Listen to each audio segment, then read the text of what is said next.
Hello students, मैं एक बार फिर तुहाडे सामने पिछला वीडियो मैं तुहानूं दिता सीगा इंट्रो किस तरह लिखनी है। टॉपिक सीगा अपने कोले कि हसबैंड ते वाइफ नूं घर दीयां जिम्मेवारियां इक्वली शेयर करनियां चाहिदियां ने या नहीं करनियां चाहिदियां। तुसीं किस पासियों? असीं एग्री वाली साइड गए सी ते असीं इंट्रो नूं डिस्कस कीता सी ते मैं तुहानूं कहा सी कि इंट्रो दी लास्ट लाइन नूं मैमोराइज कर लिओ। मैनूं पूरी उम्मीद है तुहानूं वो वीडियो पसंद आया होएगा।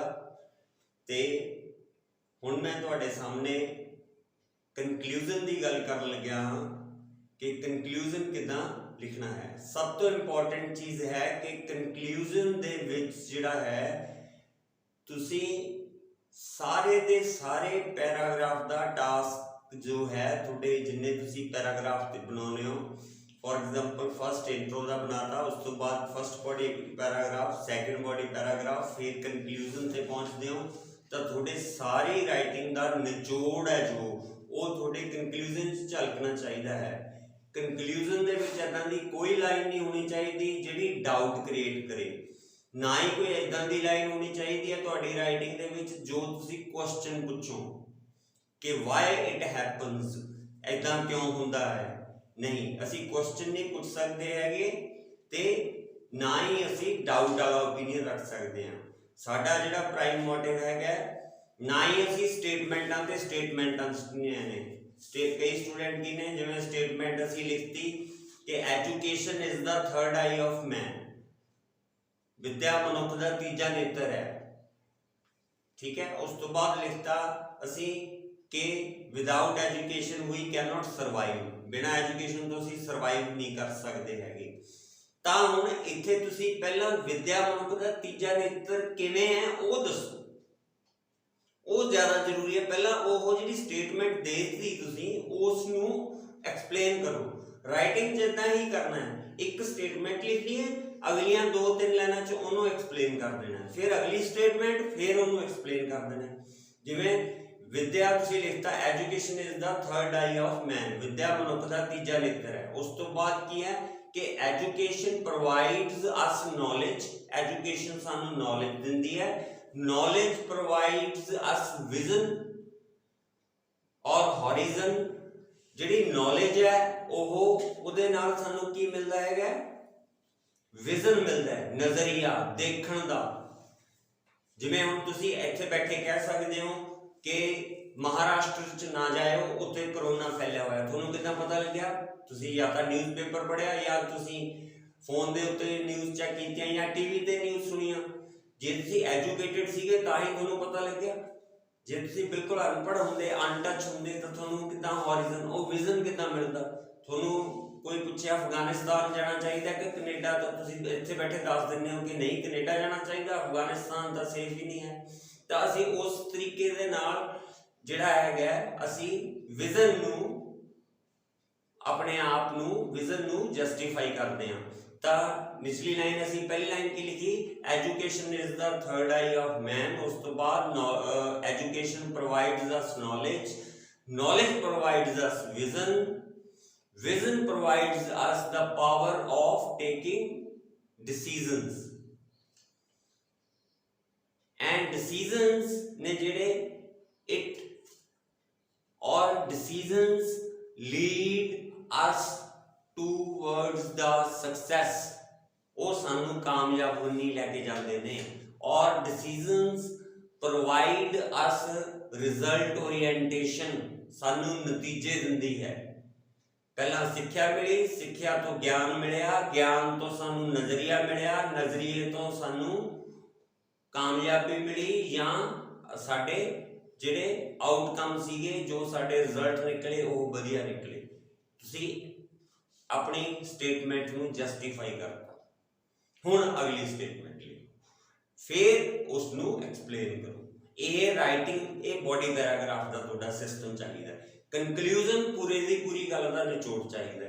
तो जो असी टॉपिक सीगा शुरू मैं दस देना तुहानूं, टॉपिक ये दोबारा ये सीगा कि हसबैंड वाइफ नूं घर दीयां जिम्मेवारियां मिल के चुकनियां चाहिए ने जे दोने काम करते होण, या हसबैंड वाइफ नूं नहीं चुकनियां चाहिए, अलग अलग है दोनों का काम।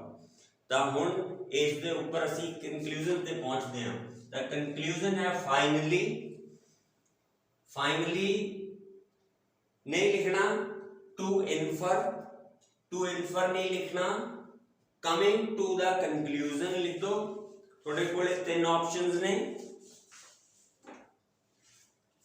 फाइनली लिखता या टू कंक्लूड लिख दो, इन द नटशेल लिखते हो, ठीक है।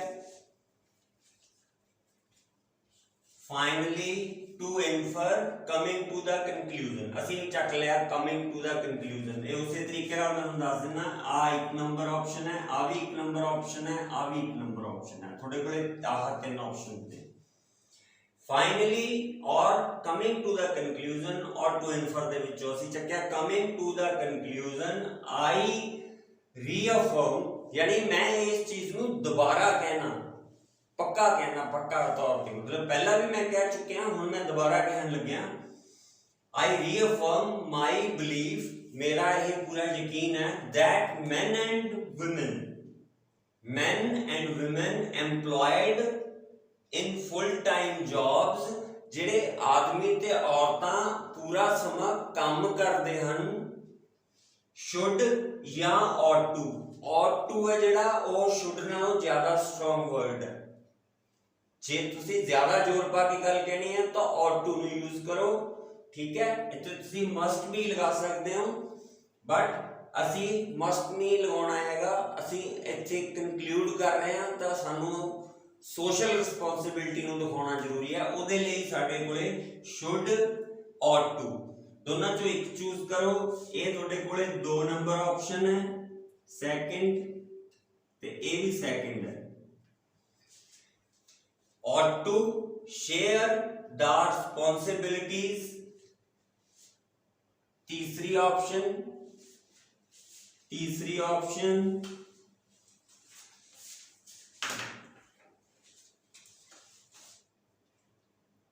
तीसरी ऑप्शन तीसरी ऑप्शन तीसरी ऑप्शन शेयर द रिस्पॉन्सिबिलिटी या लायबिलिटीज या बर्डन ऑफ मैरिड लाइफ। चौथी ऑप्शन हाउस होल्ड, चौथी ऑप्शन। इन्हां दोनों दे विचों मैरिड लाइफ ते हाउस होल्ड चों एक चूज कर लो। जे तुहानूं लगदा हाउस होल्ड जिहड़ा सीगा वो असीं टॉपिक दे उपर लिखिआ होया सीगा तां असीं हुण दोबारा नहीं यूज करना, उहदी जगह असीं मैरिड लाइफ लिख दिंदे हां। तां फाइनली मैं तुहानूं पढ़ के दसदा की बनिआ। Coming to the conclusion, I reaffirm my belief that men and women employed in full-time jobs ought to share the responsibilities of married life। A line पूरी बन। The age ਦੇ ਵਿੱਚ ਤੁਸੀਂ ਆਪਣੀ ਤਰਫੋਂ एग्जामिनर ਨੂੰ ਇਹ ਦੱਸ ਦਿੱਤਾ ਕਿ ਉਹਨਾਂ ਨੂੰ ਰਿਸਪੌਂਸਿਬਿਲਟੀਜ਼ ਸ਼ੇਅਰ ਕਰਨੀਆਂ ਚਾਹੀਦੀਆਂ ਨੇ। ਅਸੀਂ ਕਿਤੇ नहीं कहना इन माई कंट्री, ਤੁਹਾਨੂੰ बार-बार ये भी कहने की लोड़ नहीं all over the world. All over the world जे ਤੁਸੀਂ सारी दुनिया की गल करनी है तो ਉਹਦੇ ਲਈ ਤੁਹਾਡੇ ਕੋਲ अच्छा वर्ड है, वो है pan word. Pan word, pan PAN, pan जिहदे मूहरे लगा दोगे ਉਹਦਾ मतलब सारा। It happens in pan world, और इन पैन वर्ड मतलब सारी दुनिया च। ਤੁਸੀਂ जे ਇੱਥੇ लिखना चाਹੁੰਦੇ हो married life in pan word तो लिख सकते हो, कुछ कोई प्रॉब्लम नहीं है। बट कंक्लूजन है बेटा जिहड़ा वो थोड़ा इस तरह का होना चाहिए, इफेक्टिव होना चाहिए कि ना तो इंट्रो की कोई लाइन ना ही कोई बॉडी पैराग्राफ की लाइन उहदे च दोबारा रिपीट होवे, वो बिल्कुल नहीं करनी हैगी, ठीक है। तुसी जिहड़ा हैगे हो फाइनली तुसी ये कहने हो इत्थे तां ही मैं तुहाडे तो रीअफर्म लिखाया है, ताकि असीं पहलां एक चीज़ इंट्रो दे विच कही सी ना कि जिम्मेवारियां बननियां चाहिदियां ने, तो उस चीज़ नूं मैं अंत दे विच फिर दोबारा अफर्म रीअफर्म करदा। ते मेरा यकीन है की है कि मर्दा अते औरतां जो कि पूरा टाइम काम करदे ने उन्हां नूं की चाहीदा हैगा, शेयर द रिस्पॉन्सिबिलिटीज, लायबिलिटीज और बर्डन, तिन्ना चों एक चूज करके ऑफ मैरिड लाइफ और ਹਾਊਸਹੋਲਡ ਇਨ ਪੈਨ ਵਰਡ ਜੇ ਲਿਖਣਾ ਚਾਹੁੰਦੇ ਹੋ। ਜੇ ਨਹੀਂ ਲਿਖਣਾ ਚਾਹੁੰਦੇ ਪੈਨ ਵਰਡ ਤਾਂ ਵੀ ਕੋਈ ਗੱਲ ਨਹੀਂ। ਤਾਂ ਇਹ ਬੇਟਾ ਤੁਹਾਡਾ ਕਨਕਲੂਜਨ ਹੋਣਾ ਚਾਹੀਦਾ ਹੈਗਾ, ਬਹੁਤ ਲੈਂਥੀ ਨਹੀਂ ਕਰਨਾ ਹੈਗਾ। 4 ਲਾਈਨਾਂ ਦਾ 5 ਲਾਈਨਾਂ ਦਾ ਕਨਕਲੂਜਨ ਸਫੀਸ਼ੀਐਂਟ ਹੁੰਦਾ ਹੈਗਾ। ਹਮੇਸ਼ਾ ਜਿਹੜਾ ਹੈਗਾ ਤੁਹਾਡੀ ਰਾਈਟਿੰਗ ਹੈ ਜਿਹੜੀ ਉਹ ਹੋਣੀ ਚਾਹੀਦੀ ਹੈਗੀ ਹੈ 265 ਤੋਂ ਲੈ ਕੇ 280 ਵਰਡਸ ਦੇ ਵਿੱਚ। ਤੁਹਾਨੂੰ 250 ਸ਼ਬਦ ਕਿਹਾ ਜਾਂਦਾ ਹੈਗਾ, ਤੁਸੀਂ ਆਪਣੀ ਰਾਈਟਿੰਗ 265 ਤੋਂ 280 ਦੇ ਵਿੱਚ ਲਿਖਣੀ ਹੈ। ਉਹਦੇ ਲਈ ਸਿੰਪਲ ਮੈਥਡ ਹੈਗਾ ਕਿ ਇੱਕ ਲਾਈਨ 'ਚ ਨਾਰਮਲੀ ਇੱਕ ਸਟੂਡੈਂਟ 5 ਤੋਂ 6 ਵਰਡ ਲਿਖਦਾ। ਤੁਸੀਂ ਨੋਟ ਕਰਕੇ ਦੇਖਿਓ ਇੰਨੇ ਹੀ ਆਉਂਦੇ ਹੋਣਗੇ। 5 ਤੋਂ 6 ਵਰਡ ਲਿਖਦਾ ਹੈਗਾ ਤਾਂ ਉਹਨਾਂ ਨੂੰ ਤੁਸੀਂ ਮਲਟੀਪਲਾਈ ਕਰ ਲਓ ਕਿ ਕਿੰਨੀਆਂ ਲਾਈਨਾਂ ਲਿਖਣੀਆਂ ਨੇ। ਤਾਂ ਉੱਥੇ ਤੁਸੀਂ ਜਦੋਂ ਰਾਈਟਿੰਗ ਕਰਦੇ ਹੋ, ਕਿਉਂਕਿ ਜਿਹੜਾ ਕਲੌਕ ਹੈ ਉਹ ਟਾਈਮ ਬਾਉਂਡ ਦੀ ਤਰ੍ਹਾਂ ਚੱਲਦਾ ਹੁੰਦਾ ਐਗਜ਼ਾਮ ਦੇ ਵਿੱਚ, ਸਟ੍ਰੈਸ ਹੁੰਦਾ ਬੱਚੇ ਦੇ ਦਿਮਾਗ ਦੇ ਉੱਤੇ, ਤਾਂ ਉਸ ਟਾਈਮ ਤੁਹਾਡੇ ਕੋਲੇ ਲਾਈਨਾਂ ਕਾਊਂਟ ਕਰਕੇ ਫਾਈਨਲੀ ਉਸ ਲਾਈਨ ਦੇ ਉੱਤੇ ਟਿਕ ਕਰ ਲਓ ਕਿ ਇੱਥੇ ਮੈਂ ਖਤਮ ਕਰਨਾ ਹੈਗਾ। And start with the and in mind. ਮੇਰੀ ਇਹ ਲਾਈਨ ਹमें याद रखियो हमेशा, मेरी ये लाइन हमेशा याद रखियो।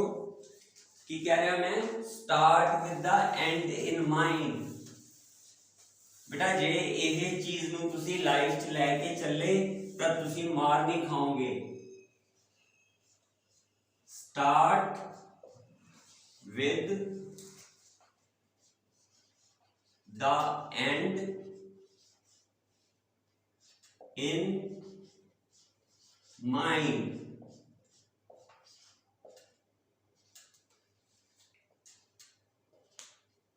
शुरुआत दिमाग दे विच अंत नाल करो। मतलब थोनू कोई थोड़ा दोस्त लैन आ गया तुहाडे कोले आकर आया चलिए, ठीक, तुसी चुप करके उहदे पीछे बाइक ते बैठ गए या स्कूटी ते बैठ गए, वो थोनू कित्थे लै गया। फॉर एग्जाम्पल वो कोई गलत चीज़ लैके चलिया हो सकता है वो किसी गलत परसन नूं मिलण चलिया होवे, थोनू नहीं पता। जे तुसी पुछदे हो भी आपां जाना कित्थे है, आपां कितना टाइम लगूगा, तां तुसी रस्ते च जे वो किसी होर पासे मुड़ूगा या कोई होर डिसीजन लऊगा तां तुसी नाल दी नाल उहनूं टोकोगे कि आपां तां इह कह के चले सीगे भी इदां करना है, तू तां कुछ होर कर रहा है। तां तुसी किदां अलर्ट रहे, because you start with the and in mind. Same cheese writing च करनी है। राइटिंग दे विच बेटा पहला कंक्लूजन माइंड सोच लेना है। कंक्लूजन सोचोगे कि हाँ इत्थे मैं कहानी खत्म करूँगा। जिथे तुसी कहानी खत्म करोगे जे तुहानू पता है तो उदों पहला तुसी रोकोगे नहीं। ये गल मेरी याद रखियो। स्टार्ट जे असीं कल्ला स्टार्ट चक के तुर पईए फिर सानू यही नहीं पता हुंदा कि साडी स्टोरी जा किधर नूं रही। जे असीं एंड वाला सिरा पढ़िया हुआ है, if we have the end of the rope it means we can control the whole rope. समझते हो तुसी ना, एक रस्से का जे तुसी जमा सिरा पढ़ लो एक पासे बन के दूजा सिरा पढ़ लो तो सारा रस्सा तुहाडे कब्जे च आ गया। जे विचालियां पढ़ लिया या जिथे बन्निया उत्थों पढ़ लिया फिर तुहाडे हाथ च कुछ नहीं है। So start with the and in mind. मैनूं उम्मीद है तुहानू ये कंक्लूजन वाला लैसन भी पसंद आया होगा। तो प्लीज़ कमेंट सैक्शन च कमेंट करो, तेनू सबसक्राइब करके चैनल नूं लाइक कर लो। मैं फिर तुहाडे नाल प्रॉमिस करना कि मैं तुहाडी इंग्लिश दे विच की तुहाडी लाइफ चेंज कर दूंगा बेटा, जिहदे नाल तुसीं आउण वाले टाइम दे विच याद करोगे कि सानू किसी टीचर ने टीच कीता सी। Thank you very much.